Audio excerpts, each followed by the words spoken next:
Hello అందరికీ, welcome to Somesh talks. ఈరోజు మనం జాబిలమ్మ నీకు కొంత కోపమా రివ్యూ గురించి మాట్లాడుకుందాం. Starring Pavish, Mathew Thomas, Anikha Surendran, Priya Prakash Warrier, Sarath Kumar. Directed by Dhanush. Dhanush direct చేస్తున్న థర్డ్ మూవీ ఇది. ఈ మూవీ చూశాక నా ఒపీనియన్ చెప్పాలంటే బాగుంది, నాకు నచ్చింది. మంచి youthful fun entertainer. Gen Z love and life స్టైల్ని ప్రజెంట్ చేసిన విధానం బాగుంది. మూవీ స్టోరీ వచ్చేసి అదే మన హీరో పవిష్కి తన క్లాస్మేట్ ప్రియా ప్రకాష్ వారియర్తో మ్యారేజ్ ఫిక్స్ అవుతుంది. అప్పుడు ప్రభుకి తన ఎక్స్ గర్ల్ ఫ్రెండ్ నుంచి మ్యారేజ్ ఇన్విటేషన్ వస్తుంది. ఆ వెడ్డింగ్కి వెళ్ళాడా లేదా, అసలు వాళ్ళిద్దరికీ ఎందుకు బ్రేకప్ అయింది అనేది మూవీ చూసి తెలుసుకోవాలి. మూవీ ఫస్ట్ హాఫ్ అలా ఫ్లోలో సాగిపోతున్నా సెకండ్ హాఫ్ మాత్రం కామెడీ అండ్ ఎమోషనల్ సీన్స్తో చాలా బాగుంది. హీరో అండ్ తన ఫ్రెండ్కి ఉండే బాండింగ్ బాగా ప్రజెంట్ చేశారు. ఈ జనరేషన్లో ఫాదర్ అండ్ డాటర్ మధ్య బాండింగ్ ఎలా ఉంటుంది అనేది కూల్ అండ్ బ్రీజీ వేలో ప్రజెంట్ చేశారు. డైలాగ్స్ అండ్ కామెడీ సీన్స్ బాగా రాసుకున్నారు. ఎమోషనల్ సీన్స్లో బాగా మెచ్యూర్డ్గా పర్ఫామ్ చేశారు అందరూ.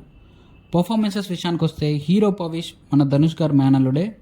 అసలు పవిష్ని చూస్తే ఇది తన ఫస్ట్ మూవీ అని అస్సలు అనిపించదు. చాలా న్యాచురల్గా మంచి టైమింగ్తో ప్రభు క్యారెక్టర్లో అదరగొట్టాడు. ఎమోషనల్ సీన్స్లోనూ బాగా పర్ఫామ్ చేశాడు.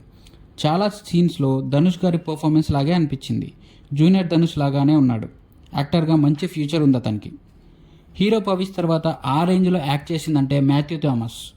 మాథ్యూ కామెడీ టైమింగ్ చాలా రిలేటబుల్గా ఉంది. పంచులు, వన్ లైనర్లు చిన్నవే అయినా గట్టిగా పేలాయి. హీరో ఫ్రెండ్ క్యారెక్టర్లో జీవించేశాడు. వీళ్ళ ఇద్దరి బాండింగ్ చాలా బాగా వర్కౌట్ అయింది. ప్రియా ప్రకాష్ కూడా తన స్క్రీన్ ప్రెజెన్స్తో బాగానే పర్ఫామ్ చేసింది. శరత్ కుమార్ని కొంచెం కొత్తగా చూపించడానికి ట్రై చేశారు, అది బాగా వర్కౌట్ అయింది. జెన్జీ డాటర్కి ఫాదర్గా చాలా న్యాచురల్గా పర్ఫామ్ చేశారు. మిగిలిన సపోర్టింగ్ క్యారెక్టర్స్ కూడా వాళ్ళ రోల్లో బాగానే చేశారు. లియాన్ బిటో సినిమాటోగ్రఫీ వర్క్స్ మూవీకి ఒక కొత్త ఫీల్ తీసుకొచ్చింది. కలర్ గ్రేడింగ్ చాలా సింపుల్గా, బ్రైట్ లైట్స్ ఏమీ యూజ్ చేయకుండా చేయడం వల్ల చాలా స్టైలిష్ అండ్ వెస్టర్న్ లుక్ వచ్చింది మూవీకి.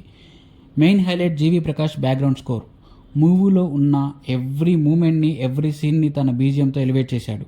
మూవీ స్టార్టింగ్ నుండి ఎండింగ్ వరకు బీజిఎం ఎక్కడా తగ్గదు. అలా ఫ్లోలో సీన్స్కి పర్ఫెక్ట్ సింక్ అవుతూ వెళ్ళిపోతుంది.